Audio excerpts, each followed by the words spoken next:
नमस्कार, बहुत स्वागत है आपका डेली 24 भारत में। मैं हूं आपके साथ अनीता शर्मा। शुरुआत करते हैं देश दुनिया की बड़ी खबरों से और बड़ी जानकारी। सोमनाथ अमृत महोत्सव जो है वो आज से शुरू हो रहा है। प्रधानमंत्री नरेंद्र मोदी जामनगर पहुंचे हुए हैं और ऐसे में पीएम मोदी मंदिर में करेंगे पूजा अर्चना और 11 तीर्थों के जल से भगवान का करेंगे अभिषेक। बड़ी जानकारी निकलकर सामने आई है कि प्रधानमंत्री नरेंद्र मोदी जो है पूजा अर्चना करेंगे और ऐसे में सोमनाथ मंदिर प्रधानमंत्री नरेंद्र मोदी जाएंगे और वो वैदिक मंत्रोच्चारण के साथ 11 तीर्थों के जल से भगवान का अभिषेक करेंगे। फिर कलश और ध्वज पूजा में हिस्सा लेंगे। कलश को 90 मीटर ऊंचे क्रेन के जरिए मंदिर के शिखर पर पहुंचाया जाएगा।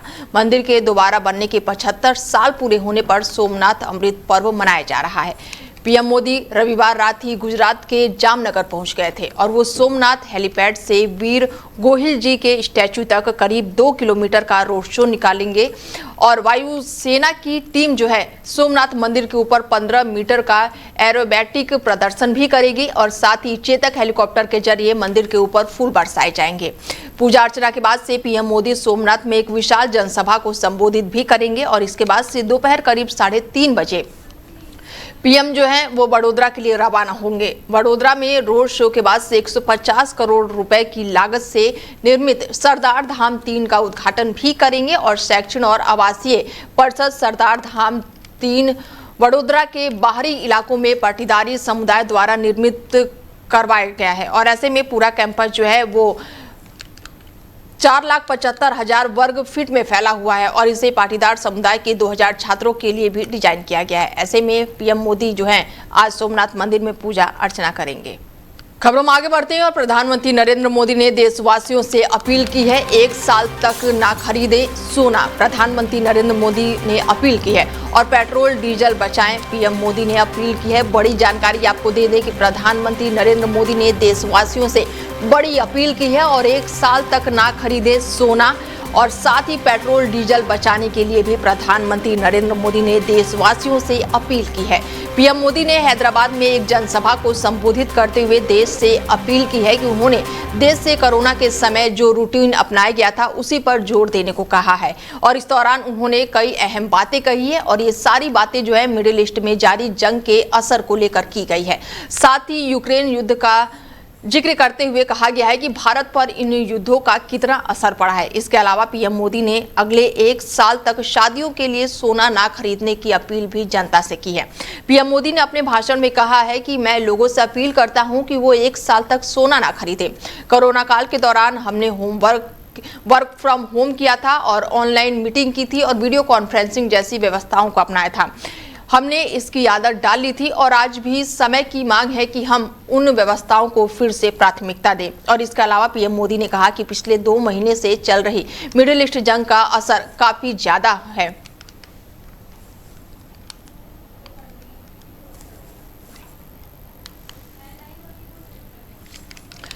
और ऐसे में प्रधानमंत्री नरेंद्र मोदी ने देशवासियों से अपील की है और साथ ही कहा है कि सोना और चांदी ना खरीदे। 1 साल को लेकर प्रधानमंत्री नरेंद्र मोदी ने ये बड़ा बयान दिया है और ऐसे में पश्चिम बंगाल में बढ़ते तनाव के बीच पीएम नरेंद्र मोदी ने रविवार को देशवासियों से राष्ट्रहित पहल की अपील की। अमेरिका, इजराइल और ईरान युद्ध के कारण जो है होर्मुज स्ट्रेट पर पूरी तरह से बंद होने के कारण पूरी दुनिया में तेल की सप्लाई बाधित हो गई है और यही कारण है कि प्रधानमंत्री नरेंद्र मोदी ने लोगों से अपील की है। प्रधानमंत्री नरेंद्र मोदी ने लोगों से वर्क फ्रॉम होम अपनाने और साथ ही ईंधन की खपत कम करने और विदेश यात्रा को कम करने और सोने की खरीद रोकने की अपील की है। और ऐसे में तेलंगाना में रविवार को प्रधानमंत्री नरेंद्र मोदी ने एक कार्यक्रम को संबोधित किया और इस दौरान उन्होंने कहा कि अमेरिका ईरान युद्ध और स्ट्रेट ऑफ हॉर्मुज के आसपास जारी अस्थिरता के कारण पैदा हुई ये आर्थिक चुनौतियों से निपटने के लिए देशवासियों को राष्ट्रीय हित सर्वोपरि की भावना से कदम उठाना चाहिए। बता दें कि प्रधानमंत्री नरेंद्र मोदी ने लोगों से बड़ी अपील की है और इस दौरान देशवासियों से उन्होंने कई अपील की है जिसमें उन्होंने कहा है कि पेट्रोल और डीजल का सीमित उपयोग करें, शहर में मेट्रो सेवाओं का ज़्यादा इस्तेमाल करें, कार पुलिंग भी अपनाएं। प्रधानमंत्री नरेंद्र मोदी ने इस दौरान कहा है कि कार पुलिंग जो है वो ज़्यादा से ज़्यादा करें और साथ ही इलेक्ट्रिक वाहनों का उपयोग भी ज़्यादा करें और इसके साथ उन्होंने ये भी कहा है कि पर्सनल जो पार्सल होते हैं जिन्हें भेजा जाता है वो रेलवे सेवाओं का ही उपयोग करें और एक साल तक सोना खरीदने और विदेश यात्रा टालने पर भी विचार करें। प्रधानमंत्री नरेंद्र मोदी ने देशवासियों से ये बड़ी अपील की है और साथ ही कोविड के बाद से पहली बार सरकार फिर से वर्क फ्रॉम होम मॉडल की बात कर रही है और ऐसे में इसकी सबसे बड़ी वजह यह है कि ईंधन की बचत को लेकर। और यदि ऑफिस जो है वर्क फ्रॉम होम मॉडल को अपना लेता है तो इससे कई फायदे होंगे, जिसमें रोज ऑफिस आने जाने वालों को लाखों डीजल पेट्रोल के जो खर्चे हैं उससे का बचत होगा और साथ ही ट्रैफिक और फ्यूल की खपत जो है वो दोनों घटेंगे और इसके अलावा ऑफिस में जो काम करने वाले हैं उनको भी थोड़ी राहत मिलेगी और साथ ही एयर कंडीशनर, लाइट और ऑफिस मशीन में जो मशीनरी है वो भी कम यूज होंगे और साथ ही अंतर्राष्ट्रीय ऊर्जा एजेंसी के मुताबिक अगर कर्मचारी सप्ताह में सिर्फ एक दिन में घर से काम करें तो दुनिया भर में कार्बन उत्सर्जन जो है वो तेल खपत में बड़ी कमी आ सकती है। शमसी आजाद जी जुड़ चुके हैं, बीजेपी से प्रवक्ता हैं हमारे साथ, उनसे बातचीत करते हैं कि किस तरह से देख रहे हैं वो। प्रधानमंत्री नरेंद्र मोदी ने लोगों से अपील की है, कोरोना काल के बाद से प्रधानमंत्री नरेंद्र मोदी ने एक बार फिर से वर्क फ्रॉम होम की अपील की है, साथ ही कार पूलिंग को लेकर उन्होंने अपील की है। तो वहीं शहर में मेट्रो सेवाओं को ज़्यादा इस्तेमाल करने के लिए उन्होंने लोगों से अपील की है।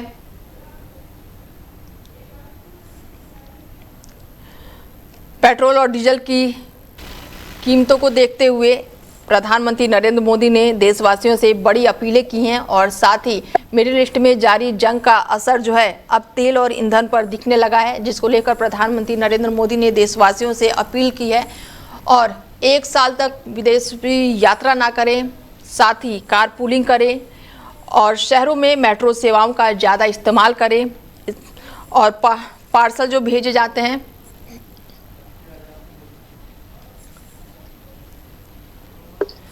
शमसी आजाद जी से बातचीत करते हैं कि किस तरीके से देख रहे हैं प्रधानमंत्री नरेंद्र मोदी ने ये जो अपील की है। शमसी जी, बहुत स्वागत है आपका। नमस्कार। किस तरीके से देख रहे हैं प्रधानमंत्री नरेंद्र मोदी ने कोरोना काल के बाद एक बार फिर से देशवासियों से अपील की है? नमस्कार आपके चैनल को, आपके दर्शकों को और आपको।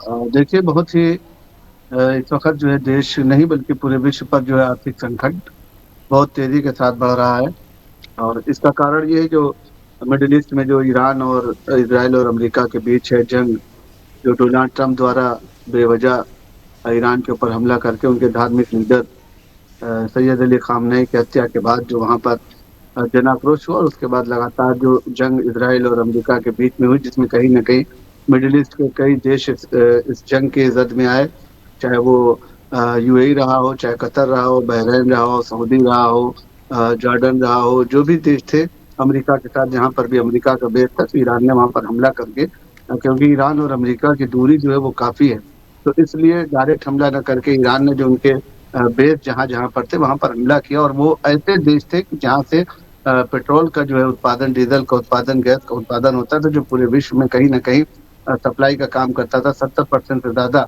इन गल्फ कंट्रियों से जो है उत्पादन होता था गैस और पेट्रोल का, तो वो पूरी तरीके से बाधित होने की वजह से, और सबसे बड़ा एक कारण ये रहा कि ईरान और अरब सागर के बीच में जो हॉर्मुज स्ट्रेट है उसको ईरान ने अपने कब्जे में लेकर पूरी तरीके से बंद कर दिया और उन्होंने ये बिल्कुल साफ कहा कि अमेरिका अगर जंग बंद करे तभी जो है हॉर्मुज स्ट्रेट खोला जाएगा। और अमेरिका दबाव लगातार बनाता रहा है अपनी ताकत के जरिए, अपने वॉरशिप के जरिए, अपनी पनडुब्बियों के जरिए, आज उनके बड़े बड़े एयरक्राफ्ट है उसके जरिए वहाँ पर घेराबंदी लगातार करता है, लेकिन ईरान ने कहीं से भी झुकने को ईरान तैयार नहीं। और उसने बिल्कुल साफ कहा है कि हमारे ऊपर से सभी पाबंदी हटाई जाए और यहाँ से नहीं बल्कि मिडिल ईस्ट में जहाँ कहीं पर भी, चाहे वो इराक में हो, चाहे सीरिया में हो, लेबनान में हो, जहाँ कहीं भी अमेरिका और इजराइल के फौजी ठिकाने जहाँ पर उन्होंने बना रखे ईरान पे हमला करने के लिए, तो उसको पूरी तरीके से समाप्त किया जाए, उसके बाद ही हॉर्मुज स्ट्रेट खोला जाएगा।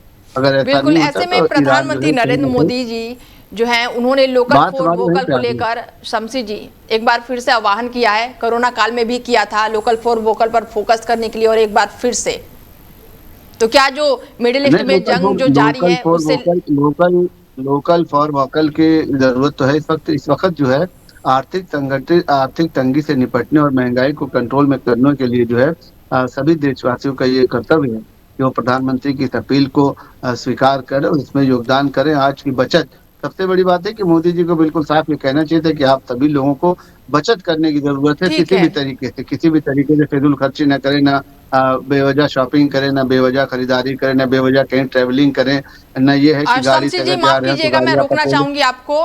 विक्रम सेठी जी जुड़ चुके हैं हमारे साथ, उनसे भी बातचीत कर लेते हैं, उनसे भी पूछ लेते हैं कि किस तरीके से वो देख रहे हैं प्रधानमंत्री नरेंद्र मोदी ने जो देशवासियों से अपील की है। विक्रम जी। जी, देखिए ऐसा है कि प्रधानमंत्री जी तो हम प्रधानमंत्री महोदय जी का ड्रामा बहुत दिनों से देख रहे हैं।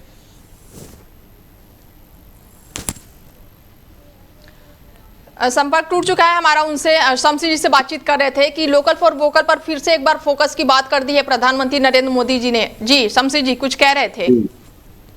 तो मैं यही कह रहा हूँ कि उन्होंने जो है बचत करने पे जोर दिया है कि अगर आप एक ही ऑफिस में 4 आदमी अलग-अलग 4 गाड़ियों से जा रहे हैं तो आवश्यक नहीं है कि अलग-अलग गाड़ियों से जाएँ, बल्कि एक ही गाड़ी से जाने का अगर आप करते हैं तो अच्छी बात है।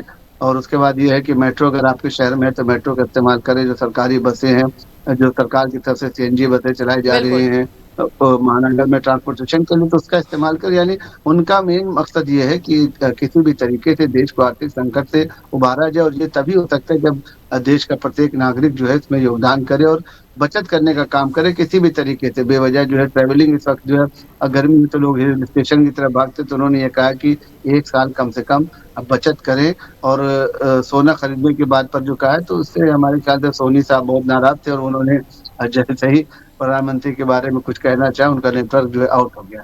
तो यहाँ पर किसी को बुरा कहने से, किसी का विरोध करने से, किसी की आलोचना करने की ज़रूरत नहीं, यहाँ पर जो है संयम रखने की ज़रूरत है। बुद्धिमानी से काम लें और बुद्धि यही कहती है कि हम अगर बचत करेंगे तो वो चाहे किसी भी समय हो, अगर आज की बचत हमारे कल के काम को बढ़ावा देती है और कल हमारा सुरक्षित, इसलिए हमको चाहिए कि इस वक़्त जो है बचत करें। तेल और डीज़ल को जो है बेवजह जलाने का काम ना करें, बेवजह घूमने की वजह नहीं है और शॉपिंग ना बिल्कुल। करें। ऐसे में सोना शमसी अगर जी आपके पास प्रधानमंत्री नरेंद्र मोदी ने जो 1 साल का समय दिया है वो थोड़ा समझाएंगे कि 1 साल तक आप विदेशों में यात्रा ना करें, सोना चांदी ना खरीदें, इसको लेकर थोड़ा सा बताएंगे दर्शकों को हमारे। देखिए, समय को लेकर तो ये है कि अभी जो संकट है मिडिल ईस्ट में ईरान और अमेरिका इज़राइल के बीच में जिसमें जंग के आसार बढ़ते जा रहे हैं। तो 1 साल का समय या 2 साल का समय तो यहाँ पर देने की कोई ज़रूरत ही नहीं, क्योंकि हो सकता हो कि भई 1 हफ्ते में ही जो है अमेरिका जो ईरान की शर्तें मान ले और पूरी तरीके से फिर स्थिति नियंत्रण में आ जाए। और हो सकता है कि जंग अगर हो तो हो सकता है कि इस जंग में रूस और चाइना, उत्तरी कोरिया ये अगर उधर से ईरान की तरफ से आ जाते हैं तो ये जंग और बढ़ सकती है। तो इसलिए समय जो है यहाँ पर बाउंड नहीं किया जा सकता। हालात आप ये समझ लीजिए कि हालात और भी खराब होने हैं अगर मिडिल ईस्ट में दोबारा से जंग शुरू होती है। तो हम लोग यही कोशिश कर रहे हैं और भारत नहीं बल्कि पूरा विश्व जो है उस पर इसका असर पड़ रहा है और पूरे विश्व में ये है कि किसी भी तरीके से इस जंग को रोका जाए, क्योंकि पूरी दुनिया की जो नस है वो इस वक़्त ईरान के हाथ में हॉर्मुज़ है, जहाँ से प्रतिदिन कुछ नहीं तो कम से कम 12 लेकिन शमसी जी जो विपक्ष है वो अब सवाल उठा रहा है कि रणनीति सही नहीं थी, केंद्र की नीति सही नहीं थी, क्योंकि बहुत समय से ये युद्ध चल रहा है और उससे पहले कोई व्यवस्था नहीं की गई थी और अब आम जनता जो है वो उसको भुगत रही है। कोई भी व्यवस्था 1 महीना के लिए हो सकती है, 2 महीने के लिए हो सकती है, 4 महीने के लिए हो सकती है और लगातार 2 महीनों से भारत ने इस पर नियंत्रण करने की कोशिश की। जो उनके भंडारण थे, जो उनके पास तेल का स्टॉक था, जो गैस का स्टॉक था, उसमें उन्होंने कहीं वृद्धि नहीं की। उसके बाद जब ये हुआ कि अब बाहर से ही गैस आनी है तो गैस आने में परेशानी हो रही। भाई पेट्रोल और डीजल ये सबको पता है कि हम निर्यात करते हैं, बाहर से मंगाते हैं, तो उसकी वजह से ये हुआ कि महंगाई को जो है अब कंट्रोल नहीं किया जा सकता। तो अभी प्रधानमंत्री के बयान से बिल्कुल साफ है कि तेल और पेट्रोल और डीजल के दामों में जो है उछाल आने वाला है और सोने के दामों में भी उछाल आने वाला है। मैं रोकना चाहूंगी आपको। विक्रम सेठी जी हैं, कांग्रेस से प्रवक्ता है हमारे साथ, उनसे भी जान लेते हैं कि उनका क्या कुछ कहना है प्रधानमंत्री नरेंद्र मोदी ने जो देशवासियों से अपील की है। विक्रम जी। जी देखिए, प्रधानमंत्री जी हर बार बस टीवी पे आके मन की बात करते हैं, देश के लिए अपील करते हैं, मगर वो ये नहीं बताते कि उन्होंने अभी तक बंगाल में कितना पैसा खर्च किया है। चाहे डिजिटल मार्केटिंग हो, चाहे वैसे हो, आप सोचिए 2.5 लाख वहां पे उन्होंने अर्ज थे, तब उन्होंने कम नहीं की है। और आज जब वहां पे तेल और अपना पेट्रोल और डीजल नहीं आ पा रहा तो उनको अब ये फिक्र हो गई कि अब तो महंगाई बढ़ने वाली है, अब हम जनता को बोलेंगे कि जनता वर्क फ्रॉम होम करे। जनता के हाथ में, एम्प्लॉय के हाथ में नहीं है कि वो वर्क फ्रॉम होम करे या ना करे, ये होता है कंपनी के मालिक के हाथ में। दूसरी बात मैं कहना चाहूंगा, आपने कहा कि सोना ना खरीदें, तो सोना अब जब कोई किसी की बेटी की घर में शादी होगी या उनके बच्चों की शादी होगी और उन्होंने कितने अरमान चलिए ठीक है, आगे बढ़ते हैं। शमसी जी।